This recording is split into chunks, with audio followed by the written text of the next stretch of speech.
Welcome to the Influence and Impact Summit presented by Platform University. Know that your story matters and that you have a message that the world needs to hear. You can get your message to the end user now so much easier. It can't just be about you.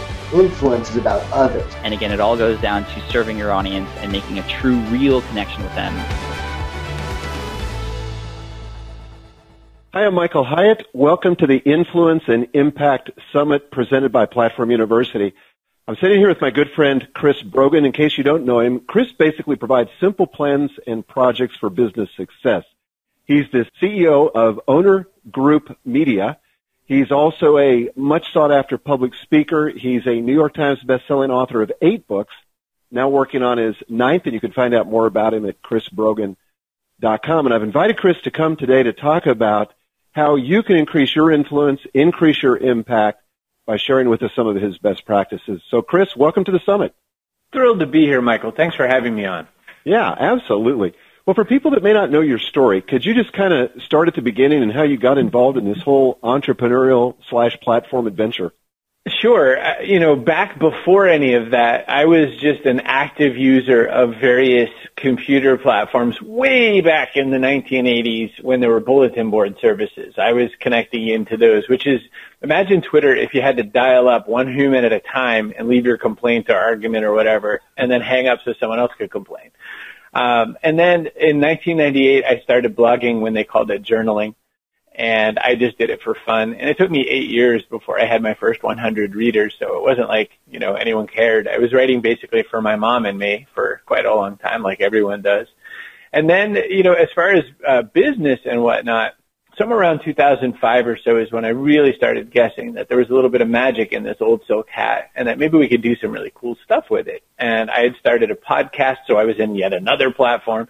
And I had put this all together to realize that I could connect quite human style with a lot of good people. And that's when I started being able to help companies do that. So I started working with crazy huge companies, Google and Coke and Sony and all that, right out of the gate, because I think they just were all looking at me as, he seems crazy, he's figuring some stuff out, we'll ask him some questions. And so that's kind of the compacted version of it. My book didn't come first. My book came because I had a platform. My clients didn't come first. They came because they saw me messing around with this stuff. So it bodes well for the folks here at the summit.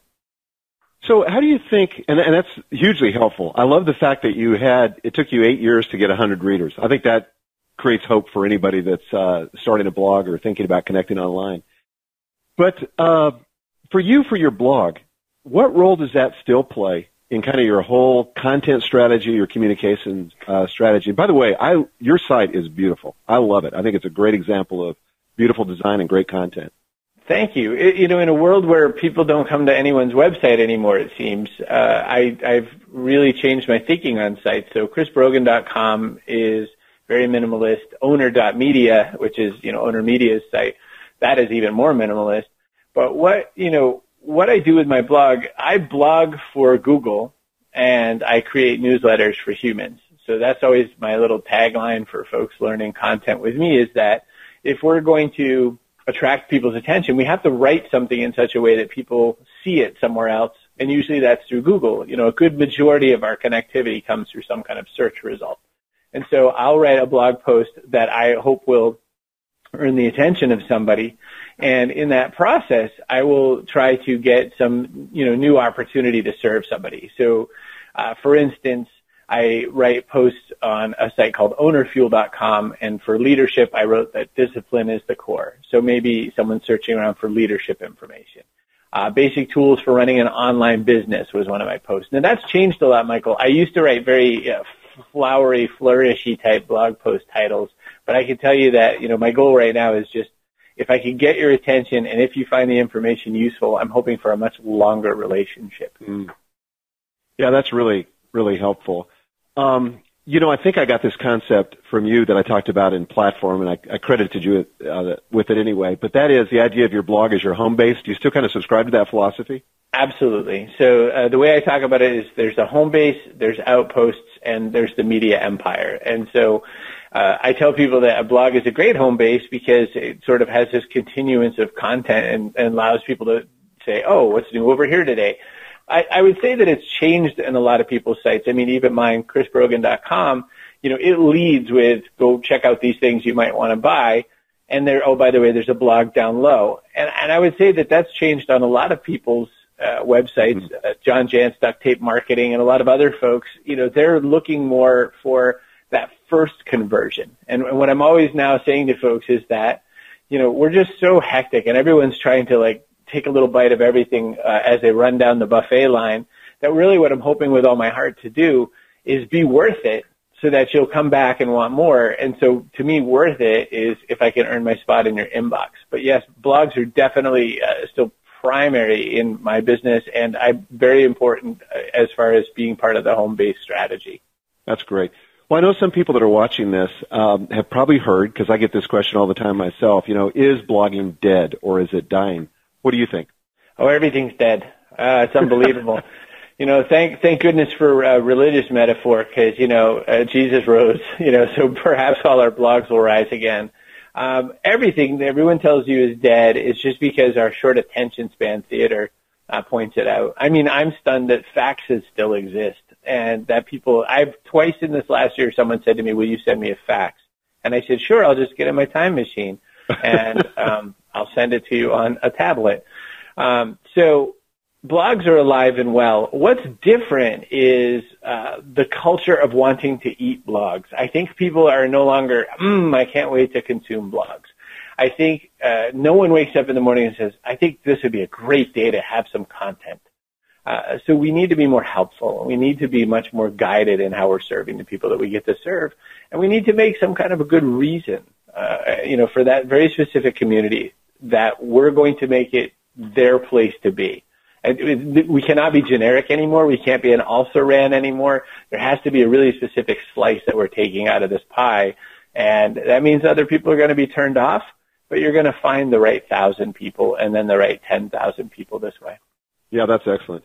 So as you think about blogging, and I know you podcast also, you create products, how is podcasting for you different than blogging strategically?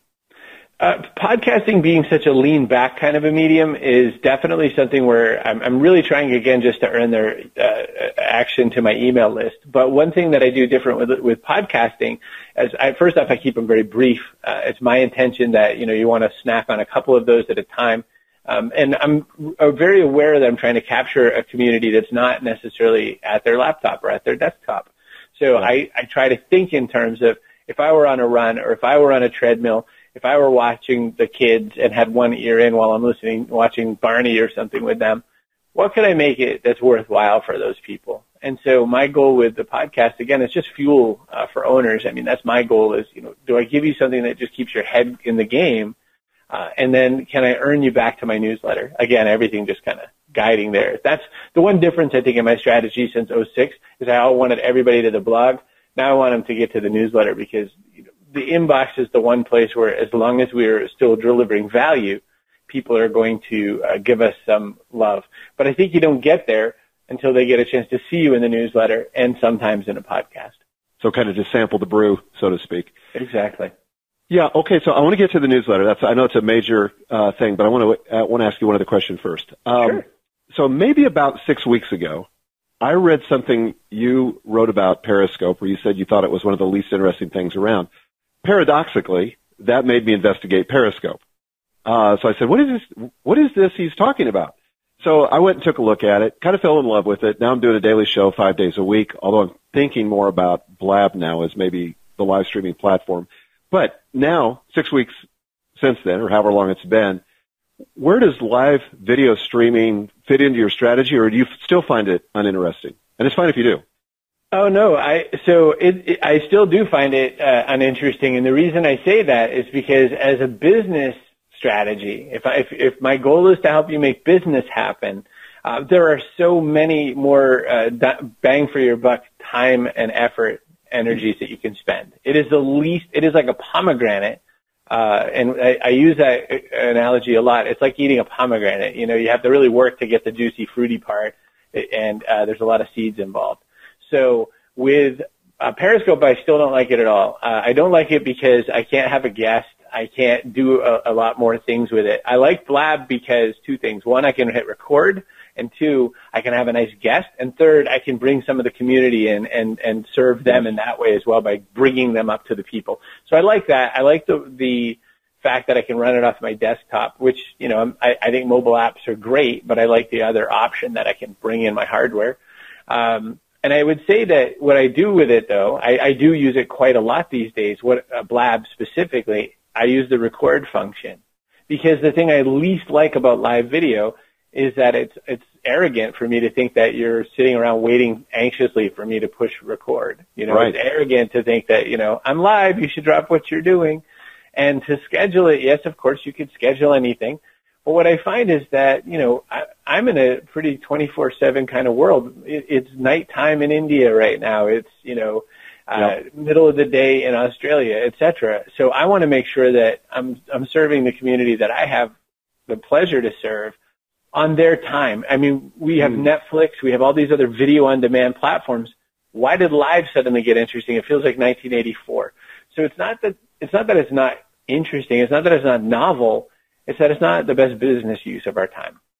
Yeah, well, that's fair. And I love Blab, too, for all the reasons you said. And I'm thinking about maybe converting over to that from Periscope. And I'm thinking about doing less instead of doing 5 half-hour sessions a week, doing maybe 1. But we'll see. Mm-hmm. But let's go to the newsletter, because I know that's a huge piece of what you do. And you've got a very unique, I think, personal philosophy about that. So I just want you to talk about your philosophy about newsletters. Sure. And again, you know, as much as I love talking about blogs, it's funny how this is the core element that's changed a lot for me. And one of the reasons was that I just saw a lot of people coming into the same scenario where they had a lot of followers on Twitter. They had a lot of people on Facebook. They had people all over the social web and or a pretty decent blog following. And they still couldn't convert any business. They still couldn't, when the time came, they had something they wanted to promote that they thought would be useful to the people they served. They just couldn't make it happen. And I found that in email. 78% of my revenue comes from email, one way or another. My philosophy is, first and foremost, that, you know, it has to be very human and connecting. It has to be very personable. I'm baffled by how many people send an email that comes out from do not reply at please Lord don't ever write back to me.com. You know, you're basically saying I would not like interaction with you right now. And people are like, well, where do you find the time to reply? And I said, where do I find the time to help the people that might want more of my help? That seems crazy. Like, that's who pays you. Like, let's not be noble for a minute, and let's be blood-sucking, thirsty business people. That's who pays me. That's, of course, who I'd spend my time replying to. Am I working for Periscope Hearts? No.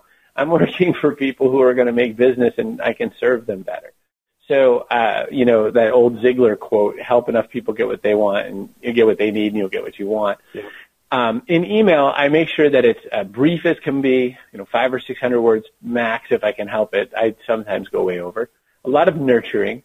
And I try really hard to make it very plain and simple and fresh. I put my very best content behind the velvet rope in newsletters because I want it to be the thing you can't do without. You know, Brokeback Mountain, I can't quit you. It has to be that thing where someone doesn't want to hit unsubscribe. And I try really hard to earn my way into people's, you know, routine. I picked a random day of the week. I picked Sunday because I figured my newsletter sort of straddled a very personal kind of feel and a business feel. And I felt that people on Sunday, when they're done their religious activities and when their kids feel like they've seen enough of their parents for a little while, I have that sense that there's this little gap of time where we sneak peeks into the things we think are interesting. And that's what I wanted to own. People always say, is there some incredible open rate because of Sunday? I say, it doesn't matter. Open, you know, what time of week is never any useful anymore because everyone's week is different. But just to finish this off, the other last thing I always tell people about the newsletter is it's always fresh and unique. It is never your stupid leftovers in your junk drawer. I always try to make sure that it's the newest stuff, not, hey, this is stuff I've already sent out all over the world, so that people get the sense that, oh my gosh, I'm getting the freshest, most new, important thoughts that Chris thinks will make my business better. Well, the thing that's brilliant about the way you do it, first of all, I think Sunday's brilliant because there's very little competition. Your newsletter is the only one that I get on Sunday, so you're not competing against everybody else that's out there. And you're right, there is a space in the day for me to look at it, where with all the noise of the week, and I'm into all the activities that I have and everybody else has, it's tough to compete. I don't think you do this, but you don't send your blog posts out either, do you? So somebody could subscribe by RSS, which I do on your site, but you can't get them via email. You used to be able to, and there's, I think, there's a sort of stranded 65,000 people who I don't even know quite how, it's almost magic right now how they get it, but it's not going through my email platform, and I don't ever cross those streams. So it's almost like this weird vintage I've got the T-shirt feeling, because the people who get it are the only ones who are going to get it. I'm not opening that up. I don't want to get too geeky, but just in terms of tools, what do you use to manage that email list? My email is through a platform called Infusionsoft. I highly recommend it if you are thinking about something like merchant platform stuff. If you're going to sell products, if you want something like an affiliate program, I really enjoy how robust it is. Other platforms that are similar, One Shopping Cart has a few spin-offs that do very well as well. That's how I started. And then, you could use MailChimp Pro. The thing I'm always looking for in an email platform is a few things. I'm looking, can I tag things? Or in any way, can I make very specific groups and labels? Because segmenting is everything in your database. And then the other thing I'm looking for is if I can handle merchant stuff, what kind of cool sequencing can I do? So, we have a motto around Owner Media that says to automate is human. And so we do a lot where, if you check out some product we're selling and you abandon the shopping cart, I'll tell you a really weird secret. So we had this thing where if you abandon the shopping cart, we send you an email and say, oh, hey, I noticed you were checking this out. Can we help you? And about 90-10, we get, sure, or I'm just not interested, but 10% would say, man, this is creepy. Like, it looks like you're like right over our shoulder waiting for us to buy, and when we don't, you jump on us. Oh, I thought, this is terrible. I hate when people are upset with me. So I said, hey, Rob, can we put like a timer? Can we make 22 minutes or something? He said, sure. 22 minutes? I said, 22 Random. minutes. Yeah. 22 minutes. And he says, okay. So now, 22 minutes later, if you abandon the shopping cart, you send an email. Very personal. Comes from Rob. And it says, hey, just checking. Any questions I can answer for you?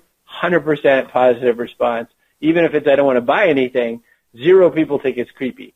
So your email platform has to have a little bit of technology magic in it, and it will be hard to learn just like everything is hard to learn, but don't panic. Just, look for the how-tos, look for the YouTube videos, follow Michael's advice. You're going to find your way there. We use Infusionsoft too, and fortunately there's some great training out there. So super.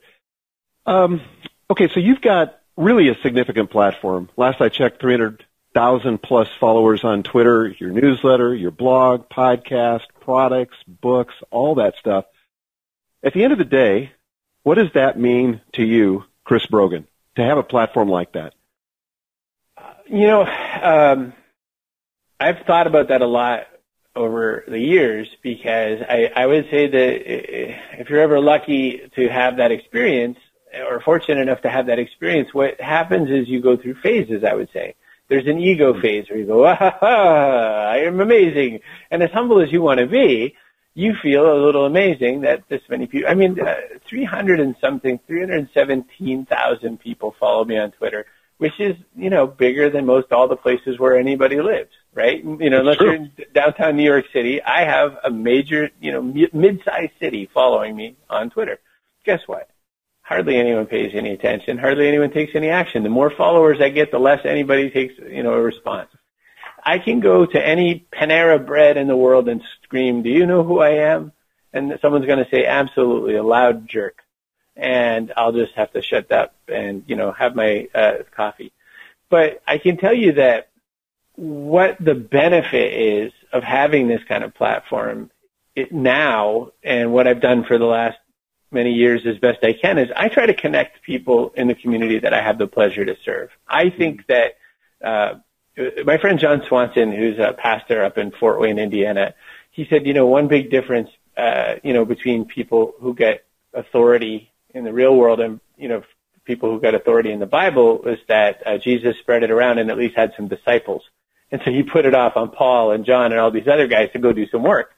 And so I've tried for a long time, how do I build disciples such that they're not really following me? How do I build some sense of value to all the other people? Because I don't want the credit. I don't want to be the center of anyone's universe. I just want to be the elbow of every deal.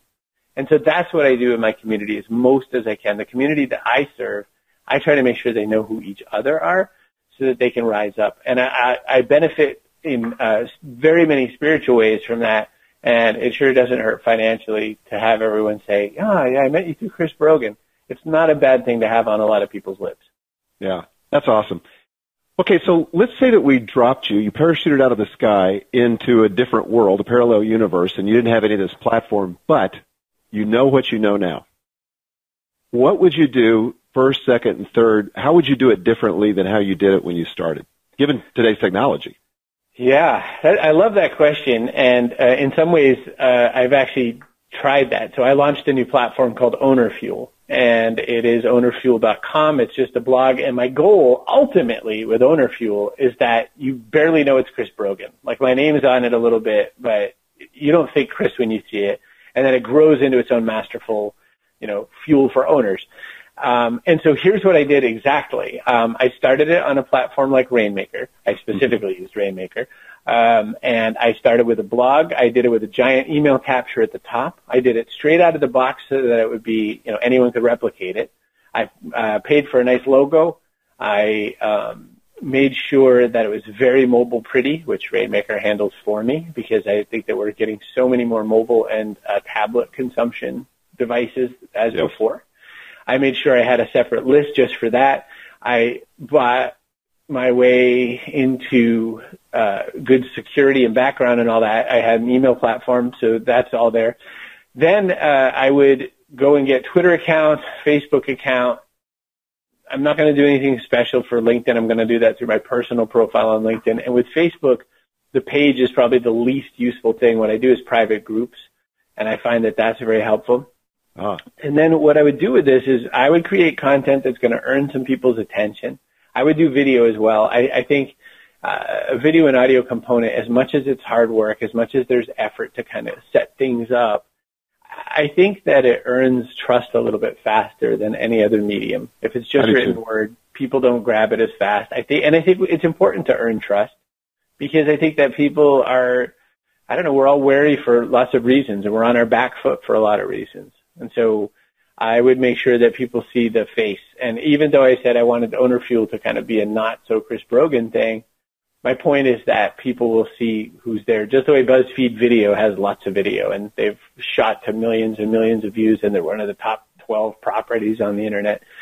So I think that the last thing I would say about all that is I would make sure that I served a specific group of people, and I would try my hardest to make sure that they could hear who they were, and I would shine my bat signal such that they really knew that I meant them, because I think that that's the hardest thing you're facing in the internet right now, is just there's so much Me Too traffic, and we need to try to find a way to be the worthwhile stop on the tour. That's hugely helpful. In a real sense, I think it's easier today than ever before. Not to say that it's easy, but it's easier. I mean, you think back when you started, I didn't start till 2004. It was still hard.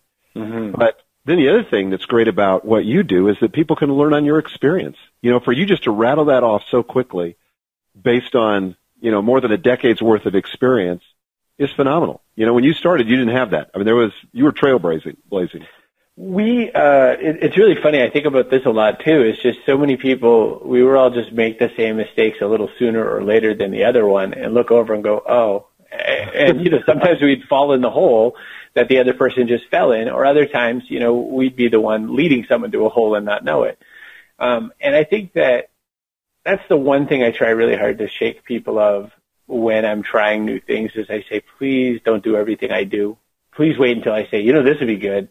Because I'm always experimenting, and people sometimes run with my experiment, and it might not work out so well. So I think, it's a lot easier. I mean, when I talk about Rainmaker, I have a business relationship with them. I'll make sure people understand that I sell this product, but I'll explain why I sell it. It's because it's a site in a box. It's got a merchant platform. It's got forums. It's got all this stuff that you and I had to cobble from hundreds of different pieces, and, ask lots of people who are smarter than us to deal with it.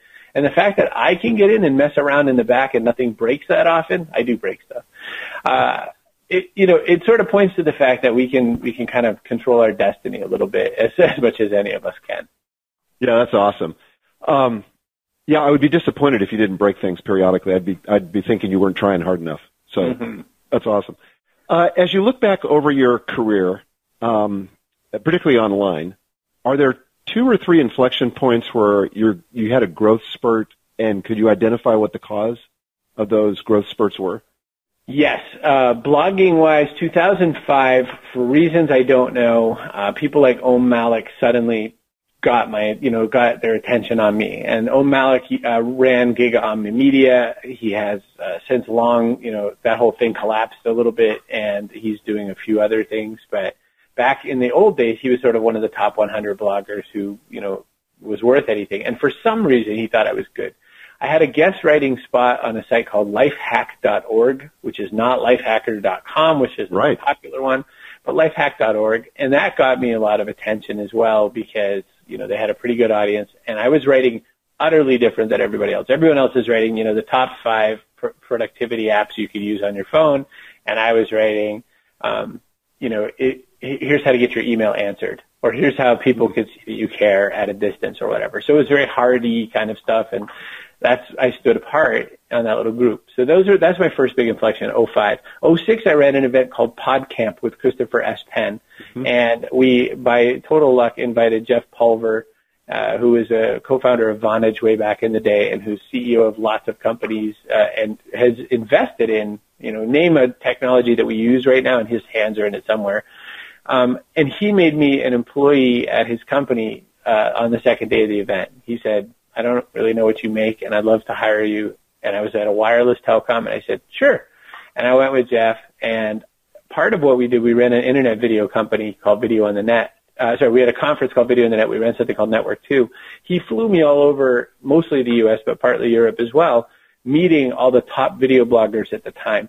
This is back when YouTube was like a dirty word. Yep. And so I met all the independent producers of like shows, and it was amazing, the kind of Rolodex that opened up to me that way. So that was a big inflection point because people met me face to face, and you just can't, as much as we love the online world, nothing beats hands in hands and let's get a coffee and let's talk.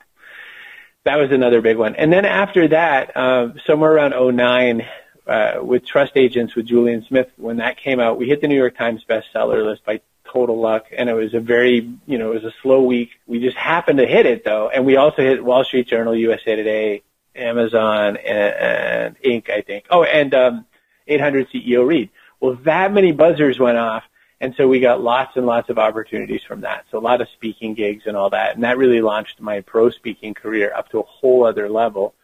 And so all those things together are probably all my bigger inflection points. And then when I put my shingle out around that same time frame for consulting, I just got the biggest company names in the world. I would say almost by magic, but I would say that I was too dumb to know better when I launched my first business website.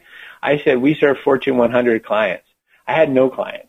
I just thought, well, that's who I'd like to serve, right? And so my first client was a Fortune 100, and then another one came, and then I had the logos on the site, so everyone was like, oh, I guess he does. And it was no much more wizardry than that. And I was suddenly working for Google and Coke and Pepsi and all those kinds of people. Since then, the phone sure hasn't rung. They're all done with me. They know what they need to know from me. But I get to serve a lot of owners at all different levels, either deep inside those big companies or solo people up to like 150, 200 people companies. And I love it a lot more because it turns out big companies have big money, little companies have big hearts. Oh, that's awesome. Great distinction. Beautiful. So what are you working on next to increase your own influence and impact that you're really excited about?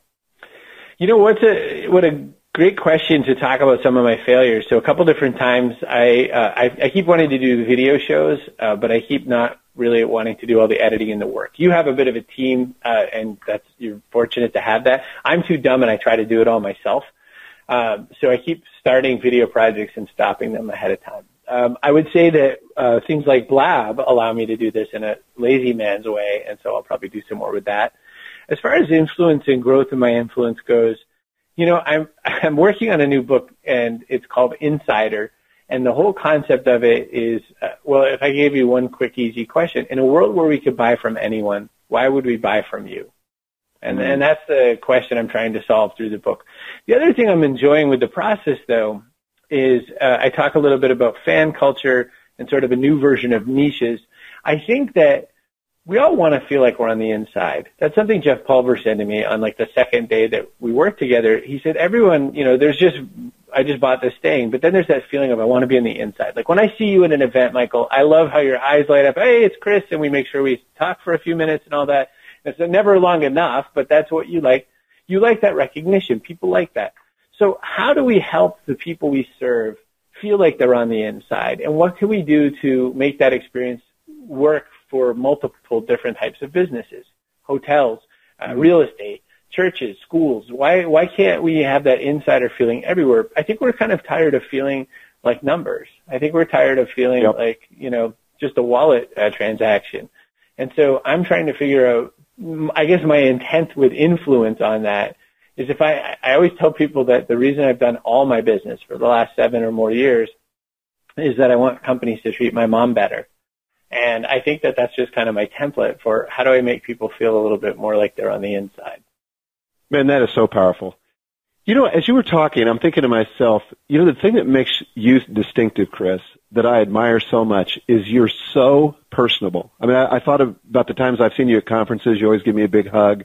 The way you treat your email list, this new book about being an insider, I think people feel like they're part of your inner circle. Even if to you they're only an acquaintance, they just feel welcomed into your world. And that challenges me to do more of that and be more like Chris. So thank you for your example. Well, my pleasure. As an introvert, sometimes that's tricky. I mean, I always tell people the last thing they would think is that I'm introverted, but I am. And the other thing is that it's awful hard to, we know that we're genuine and we know that our intentions are genuine, but it's really hard to keep people clear on that because I think that there's so many people out there. I think we've run out of good, pure, simple marketing, and I think people are just resorting to tricks. And I think that what comes next is there's going to be some sort of big falling out of sorts where we just are tired of the tricks. And I think we're going to want to huddle around the kinds of groups that we think we can best serve. And I think there'll be smaller numbers all the way around, but they're going to be numbers of people that we care about more. Yeah, highly engaged. I agree with you. Well, Chris, thank you so much for coming to the summit, sharing your wisdom with us. It's been incredibly valuable. And for those of you watching, I just want to encourage you to go to chrisbrogan.com, subscribe to Chris's email list, see how a master does it. This is a huge way of increasing your influence and really your impact in the world. And we'll look forward to seeing you on the next session. Thanks. Welcome to the Influence and Impact Summit presented by Platform University. Know that your story matters and that you have a message that the world needs to hear. You can get your message to the end user now so much easier. It can't just be about you. Influence is about others. And again, it all goes down to serving your audience and making a true, real connection with them.